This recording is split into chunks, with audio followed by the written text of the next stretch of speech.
রাত ৯টায় newsroom live নিয়ে আপনাদের সঙ্গে রয়েছি আমি প্রিয়াঙ্কা। কাল গুন্ডামি, আজ গ্রেফতার। ২৪ ঘন্টার মধ্যে অ্যাকশন। অন্ডাল থেকে গ্রেফতার মোহাম্মদ আফরোজ। ধর্মতলায় সাংবাদিকদের ওপর গুন্ডামিতে অ্যাকশন, পুলিশের জালে তৃণমূল ঘনিষ্ঠ আফরোজ। কাল গুন্ডামি, আজই গ্রেফতার। ২৪ ঘন্টার মধ্যেই গ্রেফতার। অন্ডাল থেকে গ্রেফতার মোহাম্মদ আফরোজ। গতকাল সাংবাদিকদের ওপর গুন্ডামি, আর সেই গুন্ডামির ঘটনায় অ্যাকশন পুলিশের জালে তৃণমূল ঘনিষ্ঠ আফরোজ। মোহাম্মদ আফরোজ পুলিশের জালে। বিধানসভায় আফরোজের নাম করেছিলেন মুখ্যমন্ত্রী শুভেন্দু অধিকারী। ৭টি এফআইআর করা হয়েছে সাংবাদিকদের নিগ্রহের ঘটনায়। তার মধ্যে প্রথম নাম ছিল মোহাম্মদ আফরোজ। ২৪ ঘন্টার মধ্যেই গ্রেফতার। গতকাল গুন্ডামি, আজই গ্রেফতার। অন্ডাল থেকে গ্রেফতার মোহাম্মদ আফরোজ। এই মোহাম্মদ আফরোজ, তাকে গ্রেফতার করা হয়েছে, যার নাম করেছিলেন বিধানসভায় মুখ্যমন্ত্রী শুভেন্দু অধিকারী। কিন্তু কে আফরোজ? আফরোজের একটু হিস্ট্রি জানার চেষ্টা করব অমিতের কাছ থেকে। অমিত রয়েছে আমার সঙ্গে। অমিত, মোহাম্মদ আফরোজ যার নাম করেছিলেন বিধানসভায় মুখ্যমন্ত্রী শুভেন্দু অধিকারী, গতকাল গুন্ডামি, আজই গ্রেফতার। ২৪ ঘন্টার মধ্যেই গ্রেফতার। জানতে চাইবো প্রথমে কে আফরোজ। দেখো, এই আফরোজ সম্পর্কে যে তথ্য আমাদের কাছে সামনে এসছে পুলিশ মারফত, আফরোজের বাড়ি হচ্ছে বন্দর এলাকার যে রাজাবাগান থানা এলাকা রয়েছে, সেখানে আফরোজ দীর্ঘদিন ধরে থাকতেন এবং সম্প্রতি রাজাবাগান এলাকা থেকে সে বাড়ি চেঞ্জ করলো, বাড়ি বদল করে সে নাজিয়াল এলাকায় থাকতে শুরু করেছিল, এমনটা কিন্তু পুলিশ সূত্রে খবর। একই সঙ্গে সেখানকার স্থানীয় তৃণমূল নেতাদের সঙ্গে আফরোজের সম্পর্ক রয়েছে বা ঘনিষ্ঠতা রয়েছে, এমনটা তথ্য সামনে আসছে। গতকাল রানী রাজমন্ডিতে যখন এসএফআইয়ের যে কর্মসূচি, সেখানে যখন অবস্থান বিক্ষোভ চলছে, সেই সময় এই আফরোজের গুন্ডামি সেখানে সামনে আসে এবং আফরোজ যাকে গ্রেপ্তার করা হয়েছে কিছু সময় আগে, অর্থাৎ গতকাল গুন্ডামি এবং আজকে তাকে গ্রেপ্তার। এবং আজকে সকালে তখন মুখ্যমন্ত্রী বিবৃতি দেন, এই মোহাম্মদ আফরোজের নামটি কিন্তু তিনি প্রথম বলেন, অর্থাৎ নির্দিষ্টভাবে যে সমস্ত ভিডিও ফুটেজ সংগ্রহ করা হয়েছিল পুলিশের তরফে, সেখান থেকে আফরোজকে আইডেন্টিফাই করা হয়, আফরোজ সম্পর্কে খোঁজ খবর নেওয়া হয় এবং কালকে লাগাতার বিকেলের পর থেকে সেই জমায়েত এবং অবস্থান করা হয়েছিল, সেখান থেকে কিন্তু এই আফরোজ এবং আফরোজের সহযোগীরা কিন্তু সেখানে গুন্ডামি তারা করেছে এবং সেখানে আমাদেরকে যেমন নিগ্রহ করা হয়েছে, আমার সহকর্মী, আমার ক্যামেরা পার্সন সঞ্জয় মণ্ডল, তাকে নিগ্রহ করা হয়েছে, তাকে ধাক্কা দেওয়া হয়েছে, তাকে মারধর করা হয়েছে। এমনকি আমাদের যে ক্যামেরা, সেই ক্যামেরায় জল ঢেলে দেওয়া হয়, এমনটা কিন্তু আফরোজের যে ভিডিও ফুটেজ সামনে এসছে, সেই ভিডিও ফুটেজ থেকে পুরো স্পষ্ট পুরো ঘটনাটি সামনে এসছে। এবং জানিয়ে রাখবো, আফরোজের খোঁজে সকাল থেকে বিভিন্ন জায়গাতে খোঁজ খবর করা শুরু করা হয় পুলিশের তরফে এবং অন্ডাল থেকে তাকে গ্রেপ্তার করা হচ্ছে। পুলিশ সূত্রে দাবি করা হচ্ছে যে সে পালিয়ে যাওয়ার পরিকল্পনা করেছিল এবং অন্ডাল থেকে তাকে গ্রেপ্তার করা হয়েছে। আফরোজ ইতিমধ্যে আপনাকে গ্রেপ্তার করা হয়েছে। এর বাইরেও আরো ৯ জনকে আইডেন্টিফাই করে তাদেরকে ডিটেইন করে বা তাদেরকে আটক করে লালবাজারে এনে জিজ্ঞাসাবাদ করা হচ্ছে পুলিশের তরফে। এবং আজকে মুখ্যমন্ত্রী নিজে বিবৃতি দেওয়ার সময় জানিয়েছিলেন ৭০ জনকে আইডেন্টিফাই করা হয়েছে, যারা সাংবাদিক নিগ্রহের ঘটনায় যারা যুক্ত, যারা পুলিশ নিগ্রহের ঘটনায় যারা যুক্ত, যারা পুলিশের কাছে বাধা দিয়েছে, যারা পুলিশকে লক্ষ্য করে জুতো ছুঁড়েছে, পুলিশকে লক্ষ্য করে লাঠি ছুঁড়েছে, পুলিশকে লক্ষ্য করে জলের বোতল ছুঁড়েছে, এমনকি মহিলা সাংবাদিক থেকে শুরু করে চিত্র সাংবাদিক, প্রত্যেককে এরা নিগ্রহ করছে, কার্যত গুন্ডামি করছে, এমনটা কিন্তু এদের বিরুদ্ধে অভিযোগ।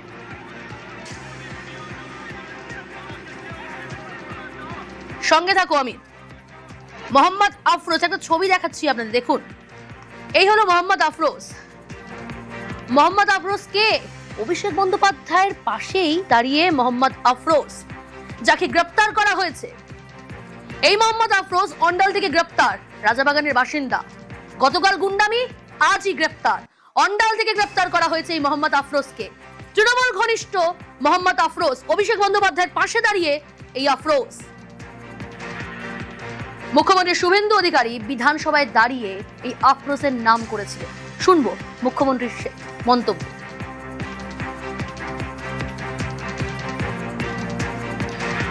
ইতিমধ্যে সাংবাদিক বন্ধুদের কাছ থেকে আমরা লিখিত অভিযোগ পেয়েছি। মোট ৬টি মামলা রুজু করা হয়েছে।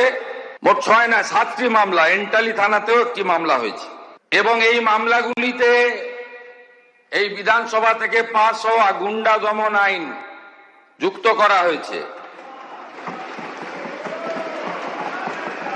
এবং প্রায় ৭০ জনকে চিহ্নিত করা হয়েছে, যাদের একজনও ছাত্র নয়, যারা একজনও সেলফ ডিক্লেয়ার ককরোচ পার্টির মেম্বার নয়, যারা একজনও নিট সংক্রান্ত আন্দোলনকারীদের অংশ নয়।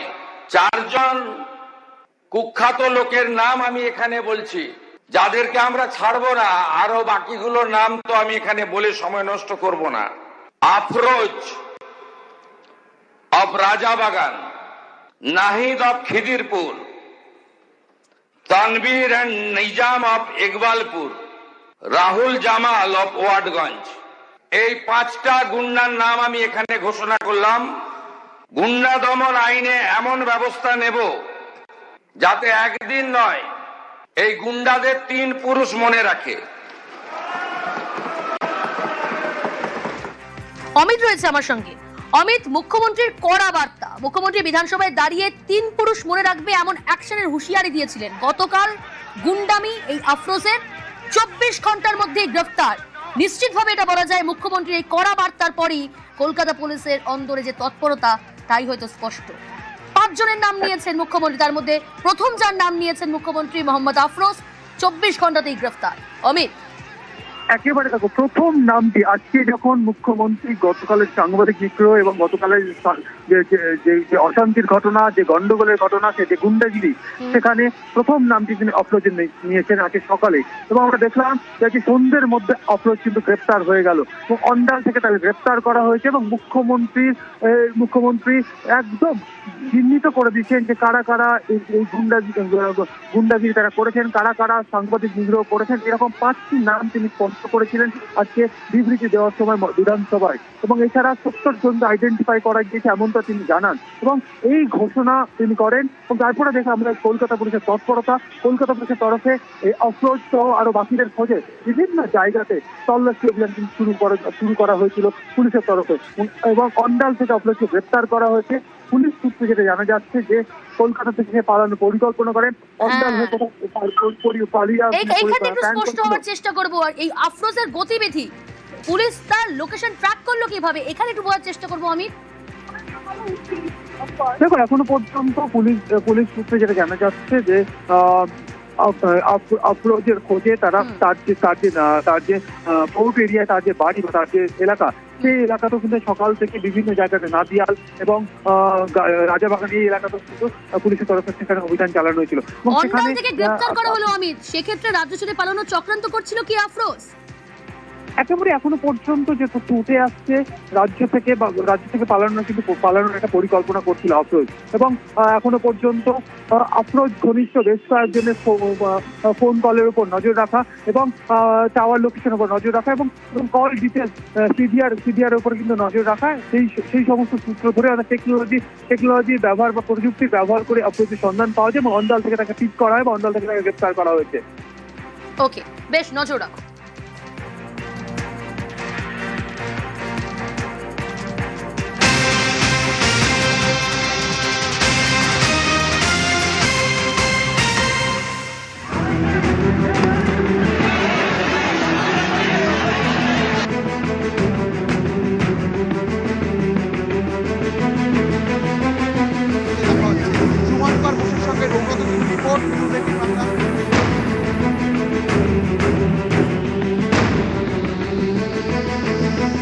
সেলফ ডিক্লেয়ার ককরোচ পার্টি তারা বলেছে যে বামফ্রন্টের কিছু ছাত্র সংগঠন তারা এই কর্মসূচিতে ঢুকে পড়ে।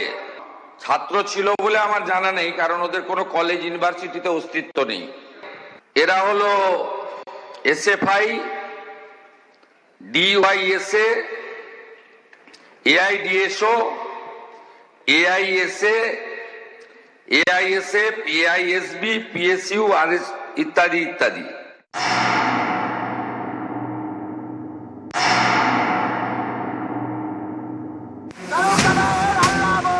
দিল্লির ছাত্র আন্দোলনের রেশ কলকাতায়।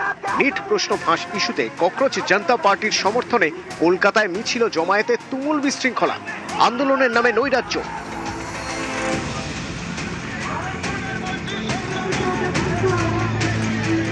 প্রতিবাদের নামে কার্যত জঙ্গিপনা। ধর্মতলায় সাংবাদিকদের উপর নক্কারজনক আক্রমণ।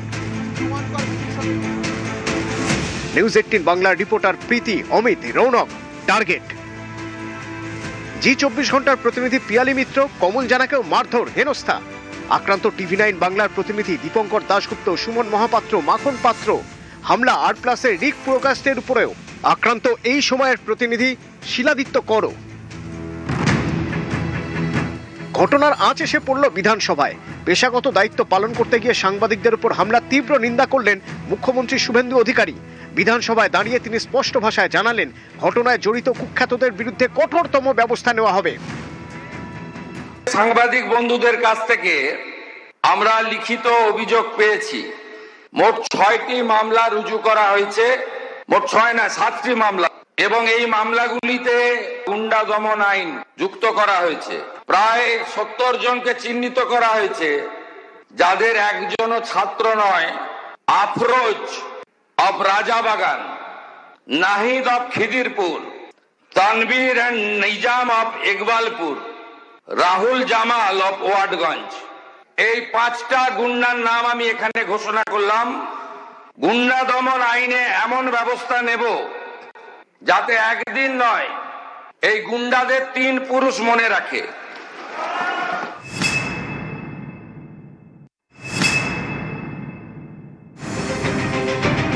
পুলিশের দাবি, জনতাকে উস্কানি দিয়ে শুক্রবার পুরো ডোরিনা ক্রসিং দখল করার ডাক দেয় বিক্ষোভকারীরা। অভিযোগ, বারবার মাইকে প্রচার করে জমায়েতকে বেআইনি ঘোষণা করা হয়।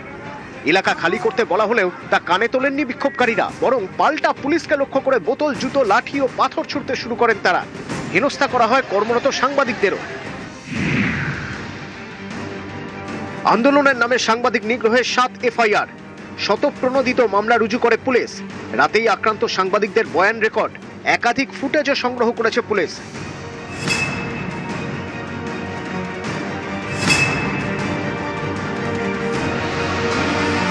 আন্দোলনের নামে সাংবাদিক নিগ্রহ। শুক্রবার রাতে আহত সাংবাদিকদের দেখতে SSKM যান মুখ্যমন্ত্রী। হাসপাতাল থেকেই হামলাকারীদের বিরুদ্ধে কড়া ব্যবস্থার হুঁশিয়ারি দেন মুখ্যমন্ত্রী। শুক্রবারীরা চিহ্নিত হয়ে গেছে, কয়েকটা দিন অপেক্ষা করুন, এদের কি করতে হয় আমি জানি। শনিবার সাংবাদিক হেনস্থার ঘটনায় বিধানসভায় সরব হন মুখ্যমন্ত্রী। শনিবার বিধানসভা চত্বরে আম্বেদকর মূর্তির সামনে কালো ব্যাজ পরে প্রতিবাদ কর্মসূচিও পালন করেন বিজেপি বিধায়করা। পরিকল্পনা করেই হামলা, ছক কষে সাংবাদিক নিগ্রহ। সরব বিজেপি থেকে নব তৃণমূল। ঘটনাকে তীব্র ধিক্কার জানায়, লজ্জার ঘটনা। ব্যবস্থা হবে একদম, ঘর নয় শ্রীঘর হবে। গুন্ডা দমন আইন এনে প্রত্যেকের ব্যবস্থা হবে। বিদেশি ফান্ডিং, বিদেশি চক্রান্ত এবং কারা কারা যুক্ত সেই নামগুলো দেখলেই তো বোঝা যায়। এরা তো সব এজেন্ট। ছাত্র আন্দোলন তো পশ্চিমবাংলার গত 15 বছরে তো উঠিয়ে দিয়েছে না, তো সুতরাং এরা সব কেউই ছাত্র নয়। দেখুন, মুভমেন্ট এক জিনিস, আর মুভমেন্টের নামে হুলিগানিজম, অ্যানার্কি আরেকটা জিনিস। টার্গেট করে সংবাদ মাধ্যমকে মারা হয়েছে, এবং যারা গেছিল তারা শুধু মারতে যায়নি, তারা লুট করতেও গেছিল। আন্দোলনের নামে এক ধরনের অ্যানার্কি প্রতিষ্ঠা করার চেষ্টা হচ্ছে।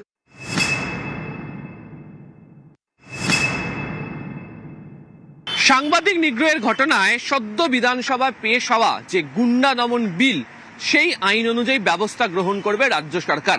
রাজ্য বিধানসভার অভ্যন্তরে মুখ্যমন্ত্রী শুভেন্দু অধিকারী বুঝিয়ে দিয়েছেন, তাদেরকে এমন শাস্তি দেওয়া হবে যে তাদের 3 পুরুষ মনে রাখবে কেন তারা এই ধরনের ঘটনা ঘটিয়েছিলেন। প্রায় 70 জনকে চিহ্নিত করা হয়েছে, যাদের একজনও ছাত্র নয়। Afroz of Rajabagan, Nahid of Khidirpur, Tanvir and Nizam of Iqbalpur, Rahul Jamal of Watgunge. এই 5টা গুন্ডার নাম আমি এখানে ঘোষণা করলাম। গুন্ডা দমন আইনে এমন ব্যবস্থা নেব যাতে একদিন নয়, এই গুন্ডাদের 3 পুরুষ মনে রাখে। নিউজ 18 বাংলা।